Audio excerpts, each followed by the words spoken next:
Initial problems of Pakistan میں کون کون سے پاکستان کو مسائل درپیش آئے ہوں گے؟ انیشل پرابلمس میں سے کون کون سے پاکستان کو؟ ٹھیک ہے، اور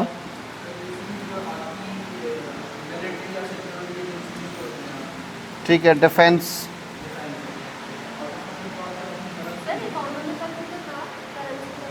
فائنینشیل آپ اس کو کہہ سکتی ہیں، ٹھیک ہے۔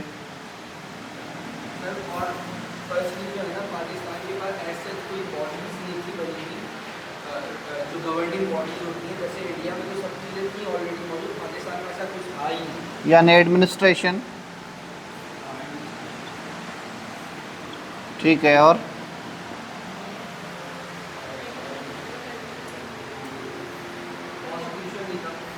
کانسٹیٹیوشنل کرائسس تھا، ٹھیک ہے،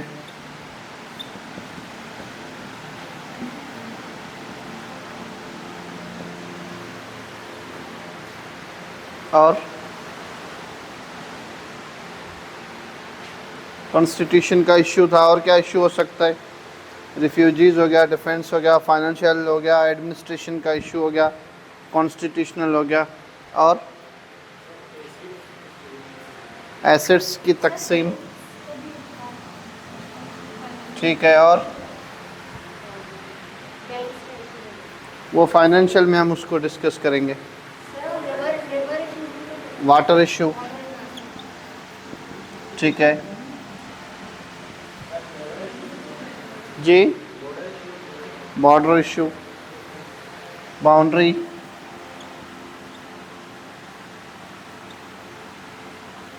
ٹھیک ہے، اور اس طرح اور بھی بہت سارے ایشوز ہو سکتے ہیں، ٹھیک ہے، اس طرح اور بھی بہت سارے ایشوز ہو سکتے ہیں۔ سب سے پہلے یہ کہ پاکستان میں جو ریفیوجیز کا مسئلہ تھا وہ کیوں پیش آیا، اس کے پیچھے وجہ کیا تھی، اور اس کو کیسے جو ہے وہ سیٹل کیا گیا۔ اس مسئلے کی بنیادی وجہ ریڈ کلف ایوارڈ تھا، یعنی 1947 میں جیسے پاکستان بنا، پاکستان اور انڈیا جیسے دو نئے ملک بنے، جیسے کہ ہم نے پچھلی کلاس میں بھی ڈسکس کیا تھا کہ دو نئے ملک تو بن گئے، لیکن ان کے درمیان جو ایشوز تھے پبلک کو کلیئر نہیں تھا، بہت ساری چیزیں پبلک کو کلیئر نہیں تھی۔ مثلا اس سینس میں بھی جیسے میں نے پچھلی کلاس میں ایک مثال دی تھی کہ ایک ہی گاؤں میں لوگ آپس میں لڑ رہے ہیں، مسلمان ہندوؤں کو کہہ رہے ہیں کہ آپ انڈیا میں چلے جائیں، اور ہندو مسلمانوں کو کہہ رہے ہیں کہ آپ پاکستان میں چلے جائیں، اور دونوں کو پتہ نہیں ہے کہ وہ گاؤں جو ہے وہ پاکستان میں ہے یا انڈیا میں ہے۔ تو باؤنڈری اس لحاظ سے جو ہے وہ طے پائی کہ اس میں بہت ساری چیزیں مبہم رہ گئی، کیونکہ ریڈ کلف کو یہ ذمہ داری سونپی گئی، انہیں ذمہ داری دی گئی کہ آپ جو ہے دونوں ملکوں کے درمیان باؤنڈری ڈرا کریں، اور ریڈ کلف کیونکہ پرو کانگریس تھے، اور ایک لحاظ سے جو ماؤنٹ بیٹن وائسرائے تھے وہ بھی پرو کانگریس تھے، لہذا ماؤنٹ بیٹن نے انڈیا کو یہ فیور دی کہ باؤنڈری کے لحاظ سے انہوں نے پرو انڈیا جو ہے اپنا نیریٹو رکھا۔ نتیجہ یہ نکلا کہ دونوں ملکوں کے درمیان لوگوں کی جو سیٹلمنٹ تھی وہ صحیح سے نہیں ہو پائی۔ یہ طے پایا 3 جون پلان میں کہ جو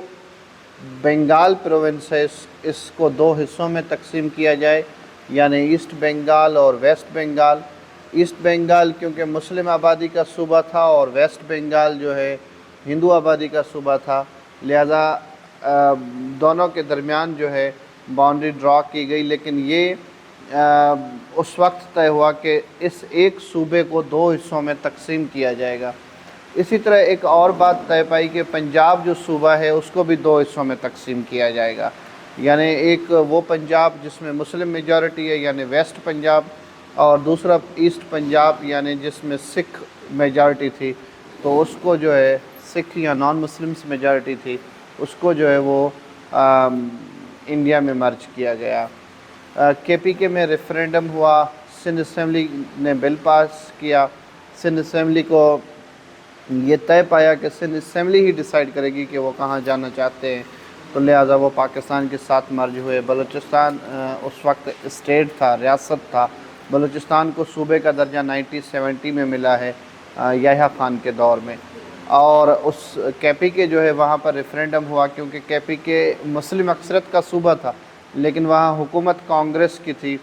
اور کانگریس کی حکومت ہونے کے بنیاد پر وہاں پر ریفرینڈم ہوا، جس میں میجورٹی جو ہے مسلمس پاکستان کی فیور میں ووٹ پڑے، لہذا کے پی کے بھی پاکستان کے ساتھ مرج ہوا۔ اس طرح پاکستان بن گیا۔ اس کے بعد مائیگریشن شروع ہوئی۔ ہمارے ایک ٹیچر رہے ہیں پروفیسر ڈاکٹر سید جعفر احمد، ابھی وہ ریٹائر بھی ہو گئے ہیں، کافی ان کا کام ہے، شاید آپ نے کبھی کتابیں ان کی پڑھی بھی ہوں۔ انہوں نے ایک دفعہ حوالہ دیا تھا کہ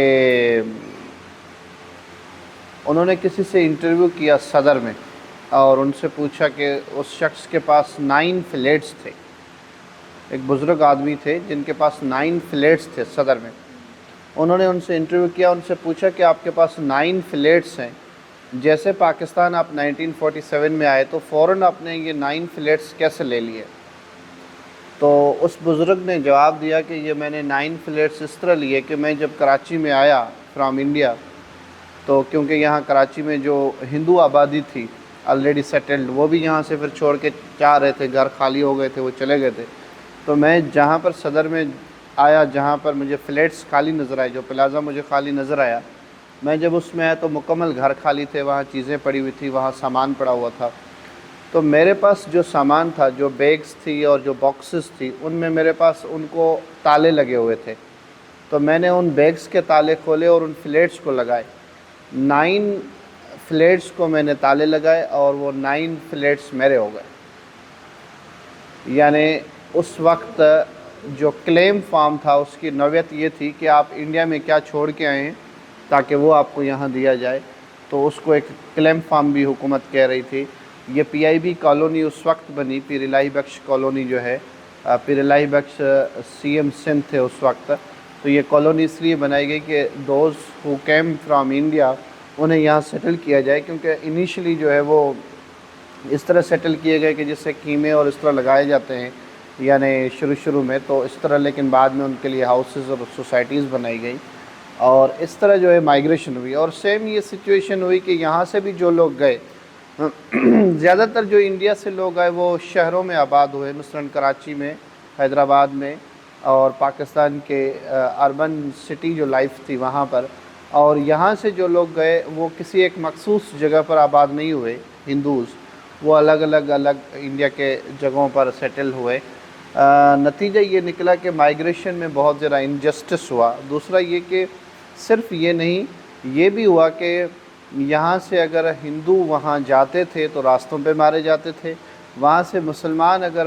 ٹرین بھر کے وہاں سے نکلتی تھی تو راستے میں وہ مارے جاتے تھے۔ تو ایک لحاظ سے بہت ہی زیادہ، حالانکہ پاکستان اور انڈیا کو آزاد کرتے وقت یا آزاد ہوتے وقت ایسی سچویشن نہیں تھی کہ جس میں بہت سارے لوگ مارے جائیں یا اس طرح کی جو ہے وہ وائلیشن ہو، لیکن یہ سب ہوئی پاکستان بننے کے بعد، یا انڈیا کے آزاد ہونے کے بعد، یا پاکستان کے آزاد ہونے کے بعد۔ پہلا سوال یہ بھی ہے، آپ کو یہ بات بھی سمجھنی چاہیے، جنرلی ہم یا ہماری پبلک یا جنرلی لوگ سمجھتے ہیں کہ شاید ہم نے انڈیا سے آزادی لے لی، لیکن ہم یہ بھول رہے ہیں کہ اگر ہم 14 اگست آزادی کا دن مناتے ہیں تو انڈیا 15 اگست 1947 سے اپنی آزادی کا دن مناتا ہے۔ اس کا مطلب ہے کہ وہ خود یہ بات تسلیم کرتا ہے کہ وہ بھی اس سے پہلے آزاد نہیں تھا۔ ہم دونوں نے ایک ساتھ آزادی لی، اور دونوں نے آزادی لی انڈیا سے، برٹش سے، انگریزوں سے۔ تو اگر ایک روایتی حریف کے طور پر انڈیا کو پیش کیا جاتا ہے، یا ہم انڈیا کے سامنے روایتی حریف کے طور پر آتے ہیں، تو وہ ایک ذاتی طور پر یا ڈیفینسو پوزیشن میں یا فارن پالیسی میں تو وہ ہو سکتا ہے، لیکن ہسٹوریکل پرسپیکٹو میں ایسا کچھ بھی نہیں ہے۔ ہسٹوریکل پرسپیکٹو میں جتنا، اگر آپ بنگلہ دیش کے ساتھ میچ کھیل رہے ہیں اور کیا آپ محسوس کرتے ہیں کرکٹ میچ، اگر وہ میچ آپ انڈیا کے ساتھ کھیل رہے ہیں اور آپ ویسا محسوس نہیں کر رہے، تو اس میں مجھے تو کوئی فرق نظر نہیں آتا، اس سینس میں کہ اگر بنگال نے آپ سے آزادی لی ہے، بالکل انہوں نے ہم سے آزادی لی، ہمارے اوپر برٹش حاوی نہیں تھا، پاکستان فیڈرل گورنمنٹ پاکستان سے ہی انہوں نے آزادی لی، اور ہم نے انڈیا سے آزادی نہیں لی بلکہ انگریزوں سے آزادی لی۔ تو یہاں پر ہمارا رویہ تو زیادہ خراب بنگالیوں کے ساتھ ہونا چاہیے بنسبت انڈینس کے، لیکن کیونکہ ہمارا نیریٹو ایسا رہا ہے، ہمارا جو اوورال جو ہمارا اینگل ہے سوچنے کا، جو پرسپیکٹو ہے، جو ہمیں سکھایا گیا ہے، وہ یہ ہے کہ ان سے نفرت ہی کرنی ہے اور اس طرح حقارت ہی کرنی ہے اور فارن پالیسی اسی بنیاد پر بنانی ہے، کیونکہ فارن پالیسی کے بھی قسم ہوتے ہیں۔ ایک فارن پالیسی وہ بھی ہوتی ہے کہ جو peoples to peoples foreign policy ہوتی ہے، یعنی پبلک سے پبلک آپ فارن پالیسی بناتے ہیں۔ دوسری فارن پالیسی حکمرانوں سے حکمرانوں کی طرف بنتی ہے۔ تو ہماری فارن پالیسی میں ہم نے انڈیا کو اگر روایتی حریف بنایا ہوا ہے تو یہ ہماری فارن پالیسی ہے، اس کے پیچھے کوئی سچ کوئی ایسا سینیریو نظر نہیں آتا 1947 کے پرسپیکٹو میں۔ بہرحال 1947 کی جو یہ ریفیوجیز سیٹلمنٹ ہوئی وہ کافی بڑا ایشو تھا، اور لیاقت نہرو پیکٹ ہوا 1950 میں، 1950 میں ایک معاہدہ سائن ہوا between the Indian prime minister and Pakistan prime minister. That agreement اور that pact is known as Liaquat Nehru packet.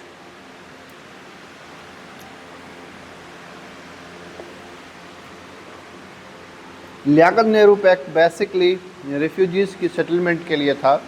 دونوں حکومتوں نے آپس میں یہ ایگریمنٹ کیا، دونوں حکومتوں نے آپس میں یہ طے کیا کہ جو ریفیوجیز یہاں سے وہاں جا رہے ہیں اور جو ریفیوجیز وہاں سے یہاں آ رہے ہیں، دونوں کو ایڈجسٹ کیا جائے، دونوں کو سیٹل کیا جائے، اور دونوں کی جو زندگیاں ہیں، جو فنڈامنٹل رائٹس ہیں، اس کو پروٹیکٹ کیا جائے۔ It was decided in 1950 Liaquat Nehru pact. اس کے بعد جو ہمارے پاس دوسرا ایشو ہے وہ ڈیفنس کا ایشو ہے، کیونکہ پاکستان جیسے آزاد ہوا تو پاکستان کو سب سے بڑا مسئلہ ڈیورنٹ بارڈر پر ہوا افغانستان کے ساتھ، کیونکہ ایک لحاظ سے کے پی کے مرج ہو گیا پاکستان میں، شامل ہو گیا پاکستان میں، اور دوسری طرف انہوں نے یہ ریفرینڈم میں طے بھی کیا کہ ہم پاکستان کے ساتھ جانا چاہتے ہیں، لیکن کیونکہ افغانستان کا کانفلکٹ یہ تھا کہ وہ ویسٹ کے پی کے کچھ حصوں کو اپنے پاس لینا چاہتا تھا، لہذا وہاں سے کانفلکٹ شروع ہو گئے۔ افغانستان وہ پہلا ملک تھا جس نے پاکستان کو یو این او میں ریجیکٹ کیا، یعنی پاکستان کی ممبرشپ کی مخالفت کی۔ ایران وہ پہلا ملک تھا جس نے پاکستان کو یو این او میں ایکسیپٹ کیا، اور نتیجہ یہ نکلا کہ وہاں سے ہی کانفلکٹس ابھرنا شروع ہوئے افغانستان اور پاکستان کے درمیان۔ تو پاکستان کو ایک خطرہ تو وہاں سے ہو گیا، دوسری طرف ظاہر ہے انڈیا کے ساتھ بھی ہو گیا، کیونکہ ایک لحاظ سے انڈیا کا موقف بھی تھا کہ ابوالکلام آزاد جیسے بندے نے یہ کہا تھا کہ پاکستان جو ہے بننے کے بعد وہ رن نہیں کر پائے گا، تو ایک لحاظ سے ان کو یہاں بھی اس ایسٹ زون سے بھی پاکستان کو خطرہ تھا۔ تو ڈیفینسو جو پاکستان کی پوزیشن تھی اس وقت بہت کمزور تھی۔ اس وقت انٹرنیشنلی دو بڑے بلاک تھے دنیا کے، ایک تھا یو ایس ایس آر اور دوسرا تھا Russia, U S S R, اور دوسرا تھا یو ایس اے، کیونکہ دو سپر پاور تھے۔ آفٹر 1945 دنیا دو پاورز میں ڈسٹریبیوٹ ہو گئی تھی، جسے بائی پولر کہتے ہیں، یعنی بائی پولر سے مراد ہے، بائی یعنی دو، بائی پولر سے مراد ہے کہ دنیا دو پولرز میں تقسیم ہو گئی، دو پاورز میں تقسیم ہو گئی۔ اصل میں یہ رشین ریولیوشن کے بعد ہوا، فرام 1917 رشین ریولیوشن 1917 میں آیا۔ انیشلی رشیا میں جو ہے جب ریولیوشن آیا تو ولادیمیر لینن جس کی پولیٹیکل پارٹی تھی بلشویک، تو بلشویک پولیٹیکل پارٹی کے بنیاد پر انہوں نے سیاست کی، اور ڈیورنگ فرسٹ ورلڈ وار کے ہی، کیونکہ رشیا جو ہے الائز کا حصہ تھا، الائز گروپ کا حصہ تھا جو جرمنی کے خلاف تھا، تو اس ڈیورنگ فرسٹ ورلڈ وار کے ہی رشیا میں 1917 سے پہلے کنگڈم نظام تھا، جیسے ہمارے پاس مغل اور دوسرے بادشاہتیں رہی ہیں، تو ان کے پاس اس طرح کا نظام حکومت تھا، جس سے رشین جو ہے وہ جو ایک بیدار طبقہ تھا، جو ایک روشن خیال طبقہ تھا، وہ اس سے خفا تھا۔ لہٰذا 1917 میں ڈیورنگ جنگ کے، کیونکہ جنگ میں شمولیت کا فیصلہ بھی